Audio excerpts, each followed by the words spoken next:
Welcome back students, this is doctor Anubha Sharma और आज हम डिस्कस करने वाले हैं प्रीवियस ईयर क्वेश्चंस जो कि रिलेटेड है हमारे यूनिट 6 के एनिमल टिश्यू पार्ट से।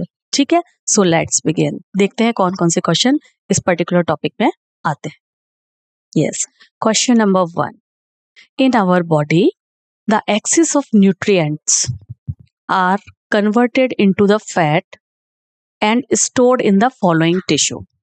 क्वेश्चन में पूछा गया है कि हमारी बॉडी में जो भी एक्सेस न्यूट्रिएंट है वो फैट में कन्वर्ट होकर किस तरीके के टिश्यू में की फॉर्म में स्टोर होता है हमारी बॉडी में। तो यहाँ क्वेश्चन के जो चॉइसेस हैं वो दी हुई है। पहली चॉइस है adipose tissue, second choice areolar tissue, then third choice specialised connective tissue and the fourth one dense connective tissue. ठीक है, तो आपको पता है कि फैट जो है वो एडिपोज टिश्यू की फॉर्म में हमारी बॉडी में स्टोर होता है और वो भी लूज एक तरीके का लूज कनेक्टिव टिश्यू का टाइप होता है ना। तो ये एडिपोज टिश्यू इसमें करेक्ट आंसर आपका बनेगा। चलिए नेक्स्ट क्वेश्चन देखते हैं। Question number 2, in adult animals the most of the cell appear to exhibit division except, यानी कि ज्यादातर जो भी चॉइस दी हैं उनमें सारी की सारी सेल्स में सेल डिवीजन होती है, किसी एक टाइप में सेल डिवीजन नहीं होती है। तो देखते हैं चॉइस क्या दी हुई है। फर्स्ट चॉइस दी हुई है liver cell, second one is spleen cells, third is blood cells and the fourth one is heart cell. तो आपको पता है कि हार्ट सेल जो है उसमें सेल डिवीजन नहीं होती है। ये एक बहुत ही इंपॉर्टेंट पॉइंट है जो हमें याद रखना चाहिए कि हार्ट सेल में सेल डिवीजन नहीं होती है, जबकि liver cell, spleen cell, blood cells, इन सभी में सेल डिवीजन होती है और वो मल्टीप्लाई होते रहते हैं। ठीक है, तो यहाँ पर choice number 4 would be the correct answer. Question number 3 देखते हैं। क्वेश्चन नंबर 3 में दिया हुआ है एपिडर्मल टिश्यू। ये जो एपिडर्मल टिश्यू होता है, जो सबसे आउटर लेयर कवरिंग होती है प्लांट्स और एनिमल्स में, वो एपिडर्मल टिश्यू सिस्टम में क्या क्या होता है। इट मेड अप ऑफ और consist of, epidermal tissue system consist of epidermal cell only, first choice में दिया है।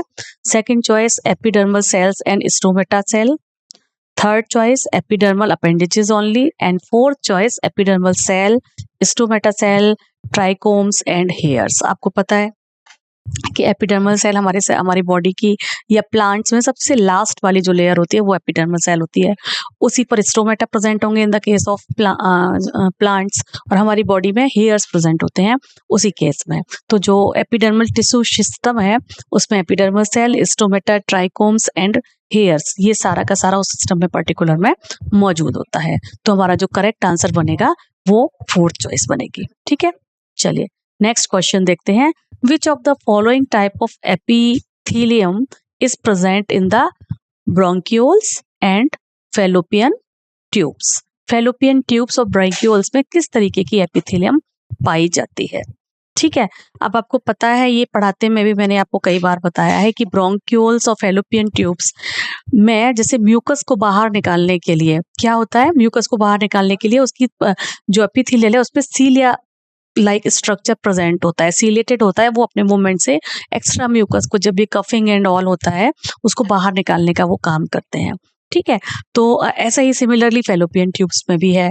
तो इसमें फर्स्ट चॉइस दिया है stratified squamous epithelium, second one simple squamous epithelium, third one simple columnar epithelium and the fourth one is ciliated epithelium. तो जैसा कि मैंने बताया कि इसकी पेक्यूलर कैरेक्टरिस्टिक होती है ये फैलोपियन ट्यूब्यूल और ब्रोंक्यूल्स की लंग्स में जो हमारी सेल्स पाई जाती हैं कि उसकी एपिथेलियम में सीलिया प्रेजेंट होते हैं। तो यहाँ पर भी हमारा जो आंसर है वो फोर्थ चॉइस बनेगा। ठीक है, तो हमारा आंसर क्वेश्चन नंबर 4 का आएगा, fourth choice ciliated epithelium. Next question है choose the correct statement. First statement है bone support and protect softener tissue and organs. हाँ, ब्लड बोन करती है, सपोर्ट करती है सॉफ्ट टिश्यू को और ऑर्गन्स को, तभी तो वो एक स्केलेटन सिस्टम में जितने भी हमारे इंटरनल डेलिकेटेड ऑर्गन्स होते हैं उसी में जो रिब केज है उसके अंदर होते हैं, है ना, और भी चीजों को सपोर्ट करती है। ये तो इसमें ये तो गलत स्टेटमेंट नहीं है, बिल्कुल ठीक है। सेकेंड है weight bearing function is served by lymph tissue. Lymph tissue जो भी वेट बियरिंग फंक्शंस होते हैं, जब हमें उठाना होता है तो वो करते हैं लिम्फ टिश्यू, ऐसा इसमें कहा गया है। ये भी अपने आप में करेक्ट स्टेटमेंट है। थर्ड है ligament is the site of the production of blood cells. नहीं, ये स्टेटमेंट आपको क्या लगता है, सही है या गलत है? ये स्टेटमेंट गलत है, क्योंकि लिगामेंट जो है वो इस ब्लड सेल्स के प्रोडक्शन का साइट नहीं होता है। लिगामेंट जो है वो बोन टू बोन ज्वाइन करने का काम करता है। ठीक है, बोन से muscle, bone to bone join करने का काम करता है, वो लिगामेंट होता है। तो ये प्रोडक्शन ऑफ ब्लड सेल्स का जो है वो ये गलत चॉइस दी हुई है इसमें। डी है adipose tissue is a specialized to store fat. Yes, इस एडिपोज टिश्यू में ही जो फैट जो है वो एक्स्ट्रा हमारा जो न्यूट्रिशन है वो एडिपोज टिश्यू की फॉर्म में ही हमारी बॉडी के अंदर स्टोर होता है। ये बिल्कुल करेक्ट स्टेटमेंट है। एंड द ई चॉइस दी है tendons attach one bone to another. Tendon one bone to another bone को अटैच नहीं करते हैं, टेंडन वन बोन से मसल्स को अटैच करते हैं। ठीक है, तो ये भी चॉइस जो है ये गलत होती है। तो हमारी जो चॉइस ए चॉइस करेक्ट है, बी चॉइस करेक्ट है एंड डी चॉइस करेक्ट है। तो हम देख लेते हैं कि यहाँ चॉइस 1 2 3 4 में ए बी एंड डी किस में आ रहा है? ये आ रहा है चॉइस नंबर 2 में। तो हमारा जो करेक्ट आंसर होगा वो चॉइस नंबर 2 होगा। ठीक है, चलिए मूव करते हैं नेक्स्ट क्वेश्चन की तरफ, that is question number 6। Which of the following is not a connective tissue? ये जितने भी दिए हुए हैं इनमें से कौन सा कनेक्टिव टिश्यू नहीं है? First choice blood, it is a type of connective tissue. Adipose tissue, ये भी एक कनेक्टिव टिश्यू का टाइप है। कार्टिलेज, ये भी कनेक्टिव टिश्यू का टाइप है। And fourth is neuroglia. Neuroglia is a type of glial cell. ठीक है, तो यहाँ पर जो फर्स्ट 3 है वो that is a type of connective tissue. जो फोर्थ है neuroglia, that is not a type of collective cell. तो यहाँ जो आंसर आएगा that is the fourth one, neuroglia. Question number 7, इस मैचिंग इसमें करनी है लिस्ट 1 एंड लिस्ट 2 में कुछ चीजें दी हुई हैं, उनमें उसके फंक्शन होंगे या टिश्यू का टाइप होगा, उनको मैचिंग हमें करनी है। ठीक है, फर्स्ट चॉइस में दिया हुआ है ब्रोंक्यूल्स, देन बी है गॉबलेट सेल, सी है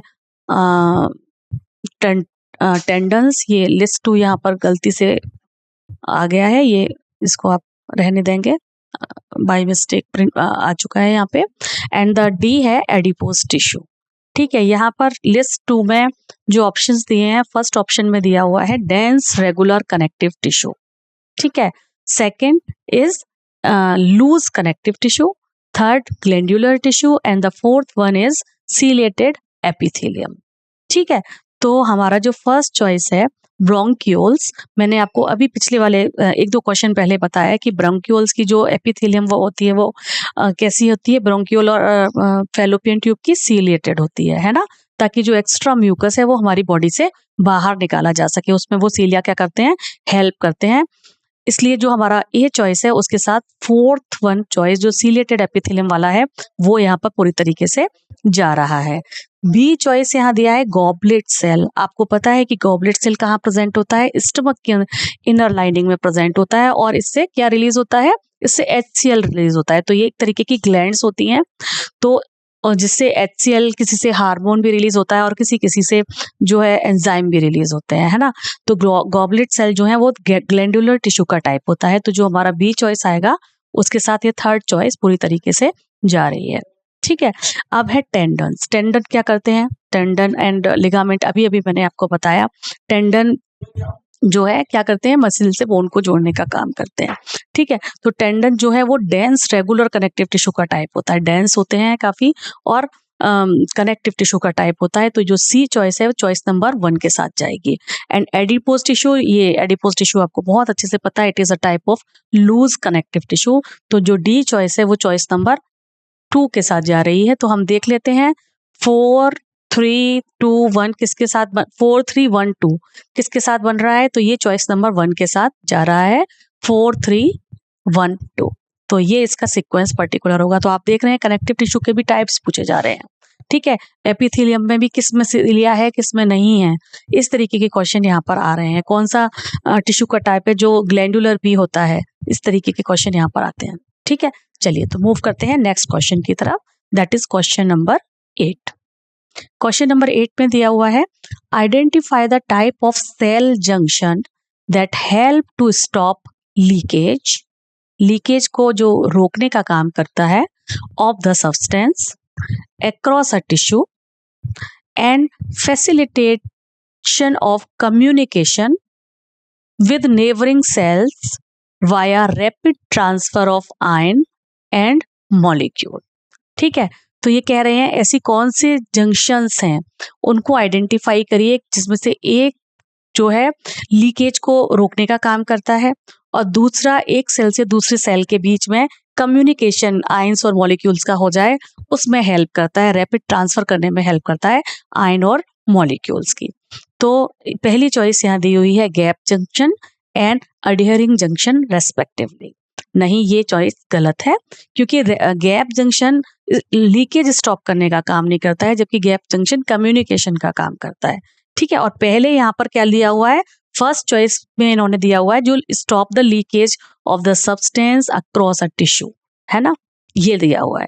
और सेकंड दिया हुआ है कि जो फैसिलिटेट करे communication with neighbouring cells, right. So ये फर्स्ट चॉइस हमारी गलत हो जाती है। सेकंड चॉइस है tight junction and gap junction respectively. Yes, तो जो टाइट जंक्शन है वो लीकेज को रोकने का काम करता है across the tissue and gap junction क्या करता है, कम्युनिकेशन करता है between the neighbouring cells. So this would be the correct answer, second choice. लेकिन हम अभी थर्ड और चॉइस फोर्थ चॉइस भी देखेंगे, हो सकता है वो ज्यादा मोर करेक्ट हो। थर्ड चॉइस है adhering junction and tight junction respectively. नहीं, ये तो नहीं आएगा। टाइट जंक्शन कम्युनिकेशन का काम नहीं करता, जैसा कि बिल्कुल उल्टा दिया हुआ है, लीकेज को रोकने का काम करता है। एंड फोर्थ वन भी इन्होंने दिया हुआ है adhering junction and gap junction respectively. तो यहाँ पर ये फर्स्ट चॉइस में भी इन्होंने को टाइट जंक्शन देना चाहिए था, वो भी इन्होंने गलत दिया है।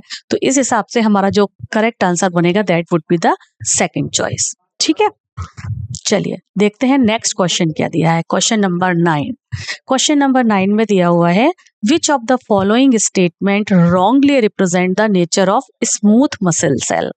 स्मूथ मसल सेल का जो नेचर नहीं है लेकिन इसमें बताया गया है, वो आप बताइए। ये क्वेश्चन दिया हुआ है which of the following statement is wrongly represent the nature of smooth muscle। ठीक है, सो फर्स्ट चॉइस में दिया हुआ है these muscles have no striations।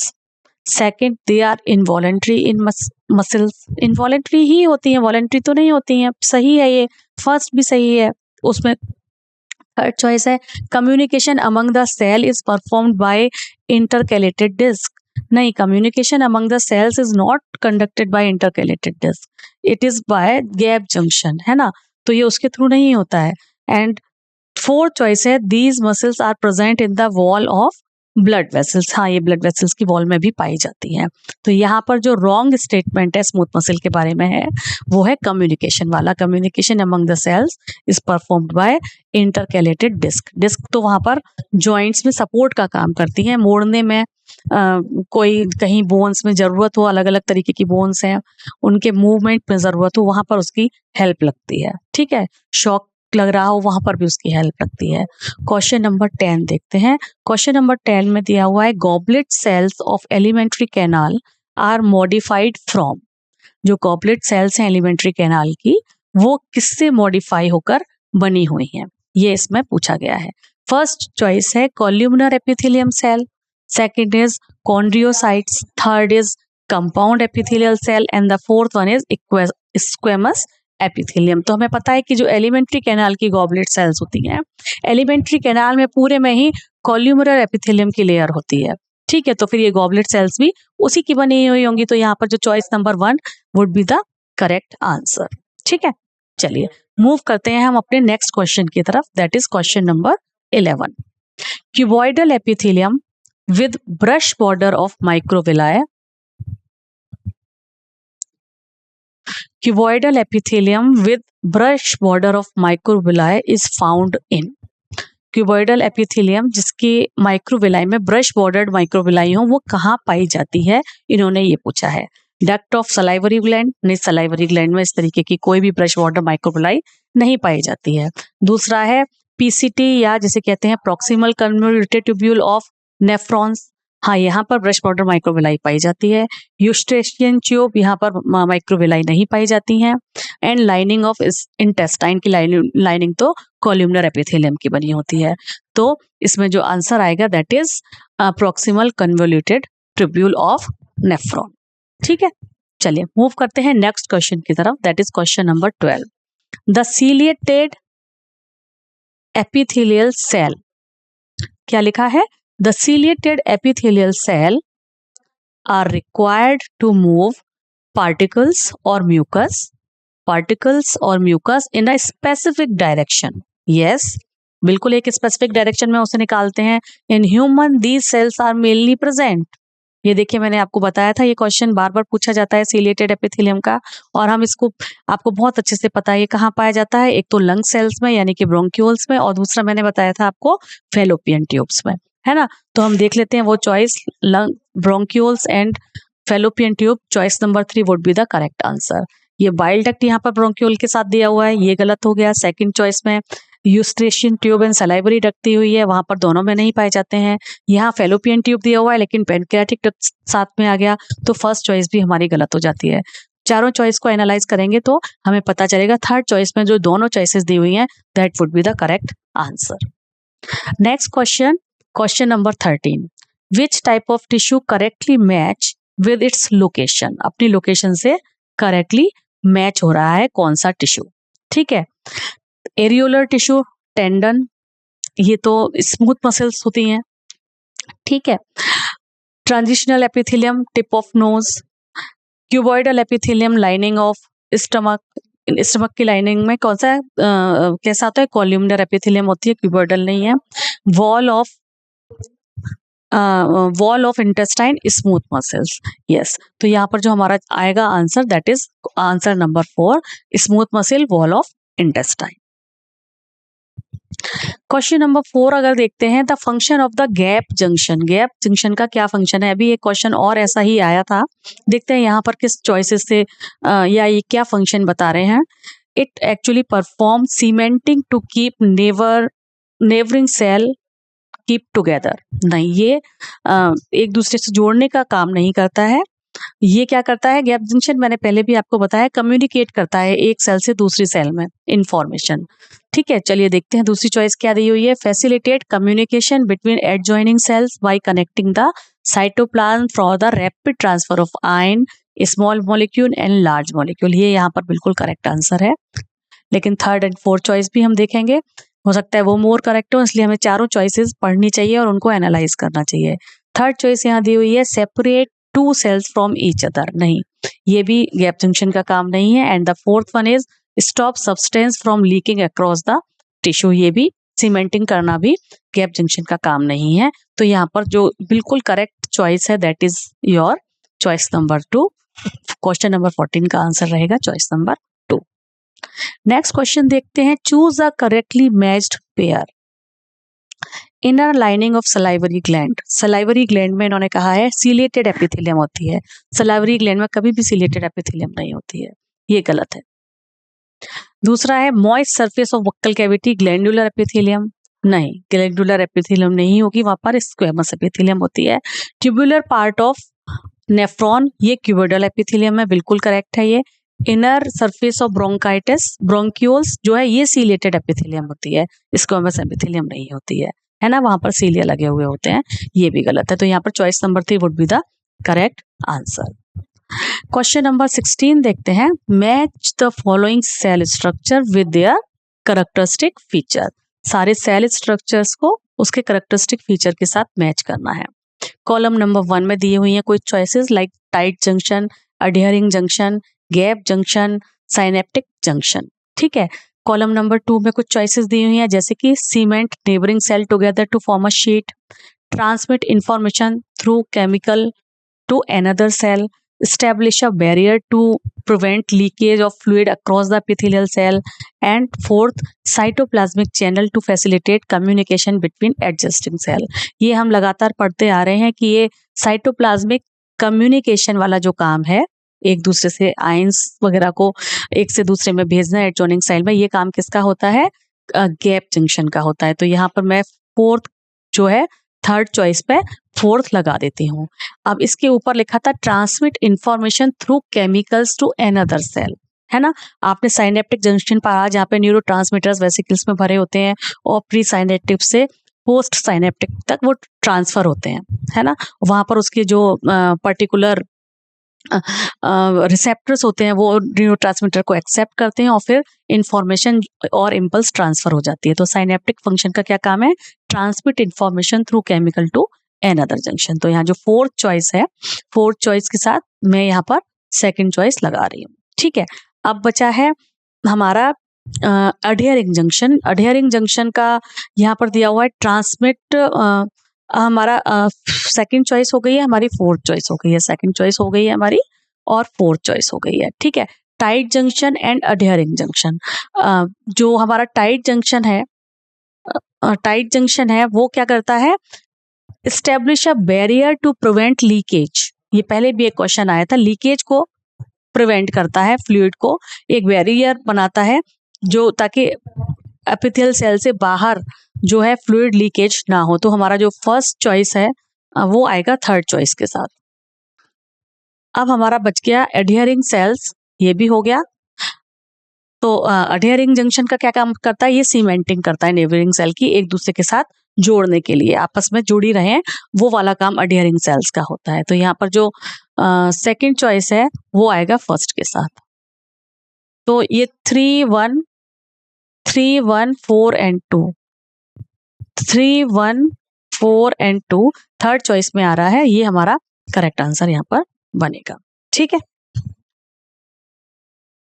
सो ये कुछ क्वेश्चंस थे एनिमल टिश्यू से रिलेटेड। आई होप आपको समझ आए होंगे। आप और भी क्वेश्चन सॉल्व करिए, और अगर आपको कुछ समझ नहीं आता है तो आप कमेंट बॉक्स में डालिए, we will discuss it later on. तब तक के लिए खूब खुश रहिए और पढ़िए। Thank you.